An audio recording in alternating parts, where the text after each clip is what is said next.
Welcome to the LDN radio show, brought to you by the LDN Research Trust. I'm your host, Linda Elsiegood. I have an exciting lineup of guest speakers who are LDN experts in their field. We will be discussing low-dose Naltrexone and its many uses in autoimmune diseases, cancers, etc. Thank you for joining us. This show is sponsored by Mark Drugs, who specialise in the custom compounding of medications, assuring that the client gets the proper prescriptions for their unique needs and conditions. They work with practitioners, integrating knowledge and treatment of experts to create comprehensive health plans. Visit markdrugs.com or call Roselle 630 529 3400 or Deerfield 847 419 9898. Today my guest is Dr. Martha Grout, is an MD, and she brings a diverse and rich background of training and experience to her profession of healing. Having earned an AB degree from Radcliffe College, Harvard University, she went on to earn an MD from the Medical College of Pennsylvania with a specialisation in emergency medicine. Her Scottsdale Integrative Centre is dedicated to the natural treatments of cancer, Lyme disease, diabetes, metacardiobolic, irritable bowel and other chronic diseases. She endeavours to treat the whole person, body, mind and spirit, and in searching for the root cause to a patient's symptoms. Welcome, Martha. It's an honour to have you here with us today. Thank you so much. It's an honor to be here. So could you tell our listeners when you first heard about LDN? When I first moved to Arizona in 1997, I came here because the climate of medicine was, I thought, a little freer than it was in Florida, which is where I had been at that time in practice of emergency medicine. And I know that I heard about LDN at some point during that year, during which time I did a tremendous amount of continuing education on concerning subjects that were not taught in allopathic medicine. So I studied for my homeopathic license and was granted the license, passed the boards. I studied acupuncture with Dr. Joseph Helms in California. I studied environmental medicine through the American Academy of Environmental Medicine. I studied chelation therapy, studied massage therapy. I did a lot of things while I was trying to get credentialed in Arizona. And one of those things that I learned about was low-dose naltrexone. I was really fascinated by the concept. Mm-hmm. And when you first started to prescribe it, what patient population did you try it on? Well, at that point, I was seeing mainly patients with pain issues because it was very early on in my integrative practice. And I was also seeing patients with brain function issues, children with ADD, adults with brain fog and confusion and early memory loss. And so I began to prescribe it for some of that population, not the children. I've never prescribed it for children, but for the adults of that population.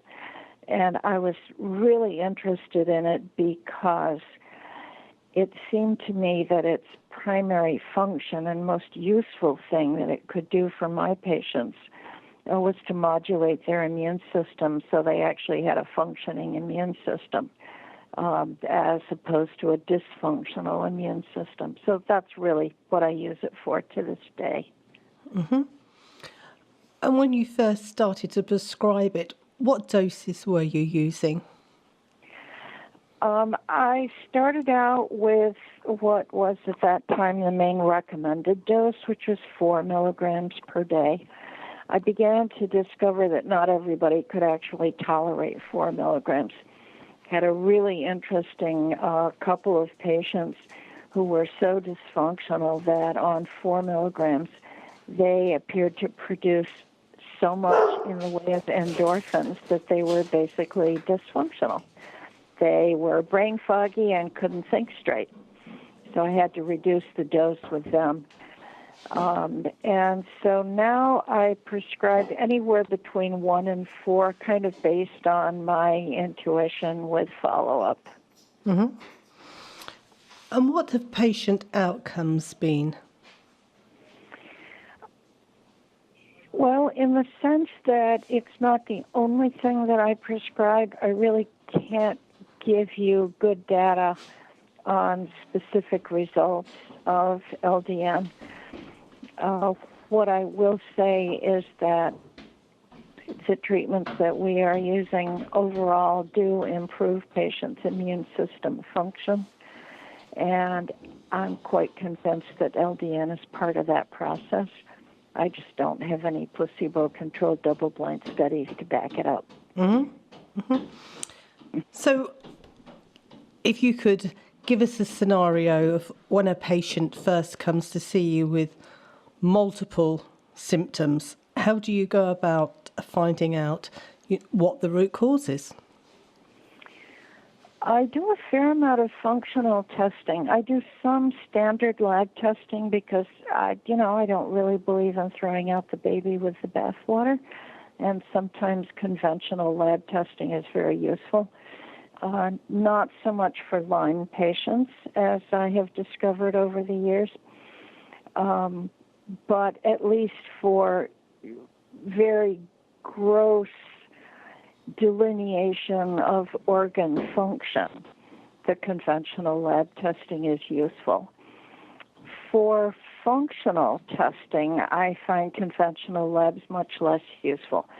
And so I use more labs like Genova Diagnostics and Doctors Data International and IGenics and DNA Connections and several labs like that do more specialty testing. Even with immune system dysfunction, I don't find that the conventional laboratory testing is really very useful. It sounds crazy, but the conventional labs are really only specifically abnormal when there is gross organ dysfunction, long after they have been functionally incompetent. And so I try to get them before they become grossly organ dysfunctional. Thyroid is another example. Most of my patients with low-functioning thyroid have perfectly normal testing. They're just cold all the time, and they can't lose weight, and they can't think straight, and they have brain fog. And so we look for other means. And in patients like that, I do find it helpful. Mm-hmm. The low-dose Naltrexone. We have many members with Lyme disease. How do you start to unravel all the issues that a Lyme disease patient has to start to treat them? There are so many people, seriously, who find it very, very difficult to get a diagnosis. They're told it's all in the head, that they're, imagining all these awful things that's wrong with them, or they have been diagnosed but really don't have any answers as to how they're going to beat this and feel, in inverted commas, normal again. It is a horrendous disease. How do you go about treating it? It is indeed a horrendous disease, and there are so many component parts to it. It's not as though you could just say, okay, you have Borrelia burgdorferi infection, and I'm going to give you this antibiotic for 2 weeks, and you're going to get better. Mm-hmm. That's just not how it happens. And part of the problem, I think, is that many of these people that have had Lyme infection of any of the varieties of co-infections have been sick for so long and were probably not healthy before they got the disease. Some were very healthy, but many were not. And so there are so many different pieces of the puzzle. It's oftentimes difficult to unravel. I start out by, first of all, trying to get adequate testing, which most of the time ends up not being conventional lab testing.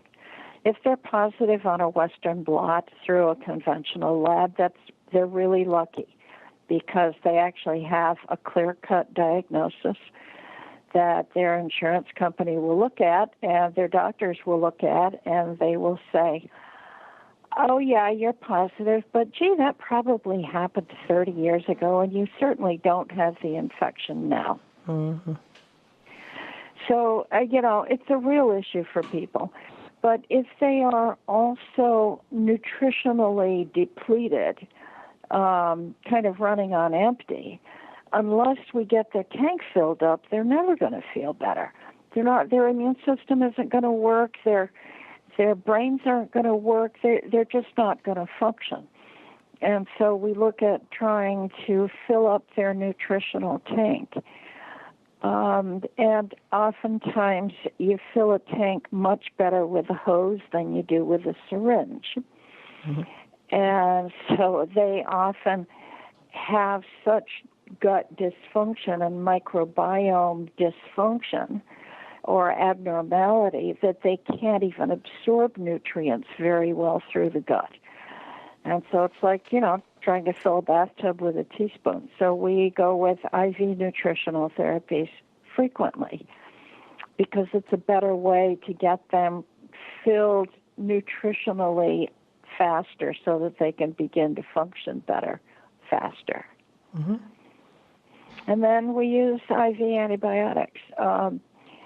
Not always because, not everybody requires IV antibiotics. Some people do actually pretty well with oral antibiotics. It may take longer, but they do okay. Their guts tolerate it. And we make sure that we work on ensuring that they have sufficient healthy probiotics, that they're not depleting their guts, that their diets are healthy, non-genetically modified, basically organic when possible. Until, if they're not able to absorb and their guts don't tolerate, then we try to do IV antibiotics. It's very expensive, bottom line. And I can't really say much more about it than that, except that it's expensive and it is oftentimes very effective. Mm-hmm. I've never known anybody who's had IV antibiotics. I don't know whether we do that over here. But how long of a period of time do they have to have the IV antibiotics? The patient that I remember the best, and the one who has a video with her permission on my website, Katie's story, Katie was on IV antibiotics for 18 months. Oh, wow. Yeah, a long time. She has not had any IV antibiotics for several years now and is totally functional without them. Mm-hmm. She does, she does other things. I'm in touch with her still, but she no longer requires the IV antibiotics. Other people require much less time. I mean, you say 18 months. I mean, is this every day? For how long? Yes, hers was virtually every day. She was a very unusual case. I think she's the only one that I've had on antibiotics for that long. How many hours at a time was she having it?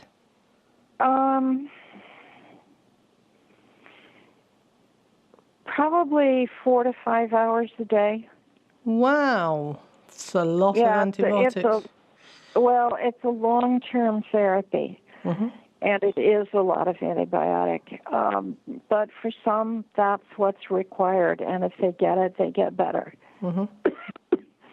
And if they get oral antibiotics for 2 weeks, they may get a little bit better, and then they relapse. And then they see their doctor who says, you've had enough antibiotic, and then they come to me. And then we work on it. Uh-huh. Okay. And I also see in your bio that you're a co-author of an award-winning book called An Alphabet of Good Health in a Sick World. Could you tell us a bit about that? That was a lot of fun to write. I wrote it with Mary Budinger, who is an excellent medical writer. She and I collaborated on our website, and a great deal of the information in the book actually came from the website. I am always working on articles and on new information that comes up because the medical world doesn't stay stable. It would be really nice if you could just learn something and consider it learned. Unfortunately, that's not how life works. We're always evolving, and so I keep trying to evolve. The book is available on Amazon. It's available through my office. And, I'm happy to inscribe it for people if they're interested. Mm-hmm. Wow. So what would we learn from the book? And where can people buy it? You would learn a lot about nutrition and a lot about nutritional status being absolutely paramount.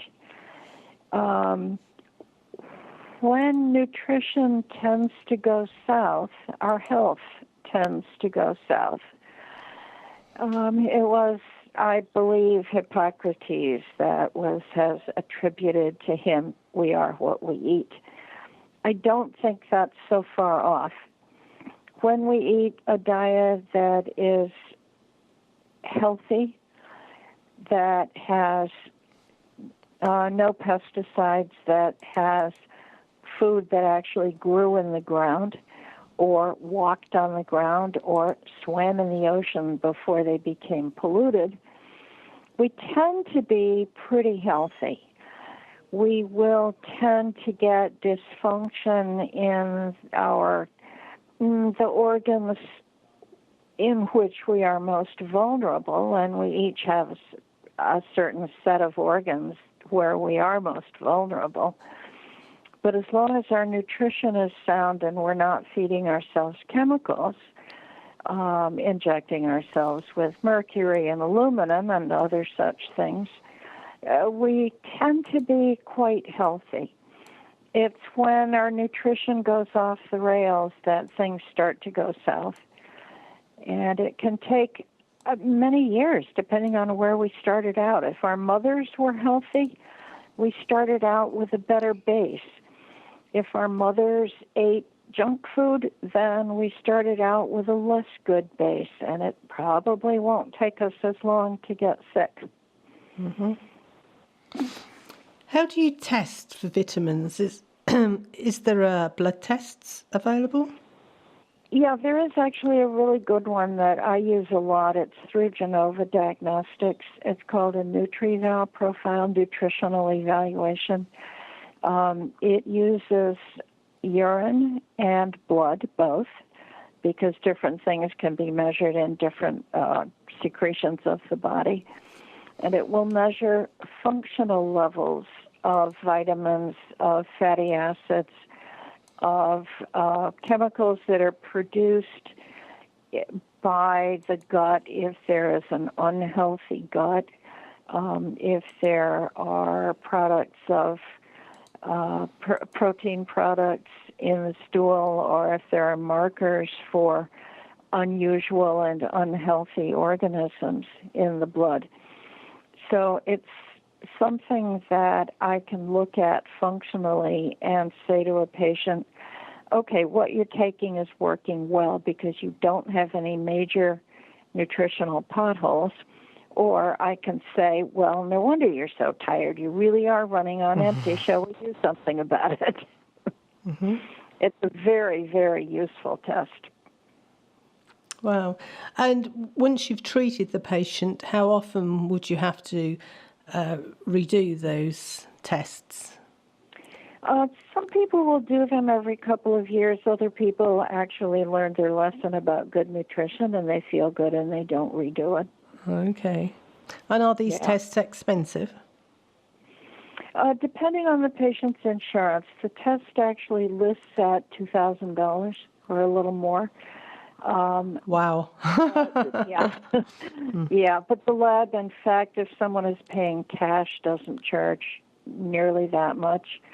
If someone has insurance that the lab can bill, they will take a copay from the patient and then get the rest from the patient's insurance, assuming that the insurance pays something, and most of them do pay something on the test. Yeah. So, Okay. yeah, it is a very, very useful test. So how would a person feel if they were running on empty, vitamin and mineral supplement-wise? Usually very fatigued, no energy, no get up and go. Oftentimes poor memory. Sometimes insomnia. They just can't go to sleep because they're so hyped up because nothing is working. They may consider themselves to be perfectly healthy. Of course, I wouldn't see them in that case because, you don't come to somebody like me to say, gee, I want you to show me that I'm healthy. But they may not have any symptoms at all for a while. I use William Ray's example of the toxic, the barrel full of, that's supposed to be full of toxins, where we're supposed to collect toxins. As long as the barrel is half empty, there's no problem. You've got reserve against further toxicity, and you can get rid of it. As soon as the barrel starts to get full, it doesn't take very much. One drop can make it spill over, and you start to get symptoms. So it kind of depends on total body toxicity, how sick people get, and how rapidly, and how long it takes to get sick from nutritional deficiency. Mm-hmm. And I'm sure our listeners who are possibly in the Arizona area, how long a waiting list do you have? It kind of depends on the time of the year, but if somebody's really sick, I can usually get them in within a couple of weeks. Mm-hmm. So I don't believe in month-long waiting lists. I just don't, they're not helpful. So I try to get people in and out, and I try to graduate them. I try to get them well enough that they don't have to see me anymore. Mm-hmm. Well, your website is arizonaadvancedmedicine.com, and the details on how to contact you are on there. What advice would you give to people who are listening to this, who are feeling unwell and don't know where to turn? Just to tell them that I do a free 15-minute phone consult to see if what they have is something that I think I can help with. So I'm happy to talk to people on the phone. It is brief, and they shouldn't expect medical advice or a diagnosis, but they can at least expect something like, "No, I'm not sure I can help you with that," or "Yes, that sounds as though that's something that we might be able to help, and I would be happy to work with you."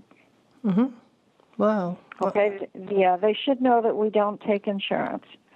Okay. Ever. So I just don't deal with insurance.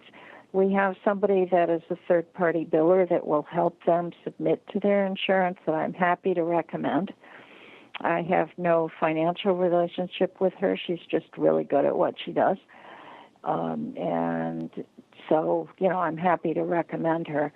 But insurance is out of the picture for us. Mm-hmm.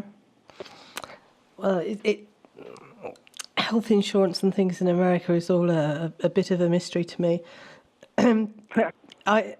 not just to you. Well, I had, the first time I went to Las Vegas, I didn't drink enough on the plane because when you ask for some water, you get like 2 inches, which when you have, Right. I have MS and I have bladder problems and I need to keep flushing my kidneys. Anyway, kept asking for water, and then when I arrived, I knew I had got a UTI. And where we were staying, I'd got all this paperwork where it said, before you see a doctor, you've got to phone us up and we'll tell you which doctors to go to, and sort of, and it was really painful. And my husband, we were there. We wanted to, hire a car and go and see the Grand Canyon and all sorts of things. And my husband said, "Look, there is a doctor over the road. Just forget it. We'll pay. Just go over the road, see the doctor, get some antibiotics, and we'll be on our way." I had no idea you do things so differently. I had to see first an under doctor, if you like, who was weighing me and taking my height and all this sort of thing. And I'm thinking, I'm not staying here. I'm not being a patient. I just want some antibiotics. And eventually I saw the doctor and I had given them a sample, and he said, "Oh, gee," he said, "you've come a long way just to get a UTI." And I thought, yeah, I knew that. and he said to me, "Do you have insurance?" Well, I wasn't using insurance because I'd invalidated that by going to see him. So I said no. And he said, "Do you realise how expensive it is here?" So I said no. And he said, "Well, okay." And this was going back before I started LDN, so it would be around 2002. And it was like $400 for the consultation without the medication. And he said, "You pay the consultation, and I've got here some samples I've been given by a drug rep. I will give you the medication." So that was really kind of him. But I thought, wow, that was a lot of money. Yeah. I said to my husband, just because you wanted to cross the road. And we were there for like 3 hours. We did get value for money, but I did spend a lot of time in the waiting room waiting. Yeah. But anyway, it's been amazing talking to you today, Martha. Really do appreciate it, and we'll have to have you back another time. Well, thank you. I would like that, and I'm glad we finally got to connect. Exactly. My confusion with hours. Okay, well, thank you very much, and enjoy the rest of your day. You're most welcome. Same to you. Thank you. Bye-bye. Bye. This show is sponsored by Mark Drugs, who specialise in the custom compounding of medications, assuring that the client gets the proper prescriptions for their unique needs and conditions. They work with practitioners, integrating knowledge and treatment of experts to create comprehensive health plans. Visit markdrugs.com or call Roselle 630 529 3400 or Deerfield 847 419 9898.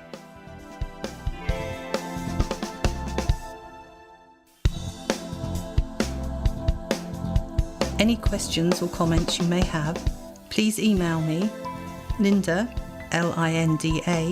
at ldnrt.org. I look forward to hearing from you. Thank you for joining us today. We really appreciated your company. Until next time, stay safe and keep well.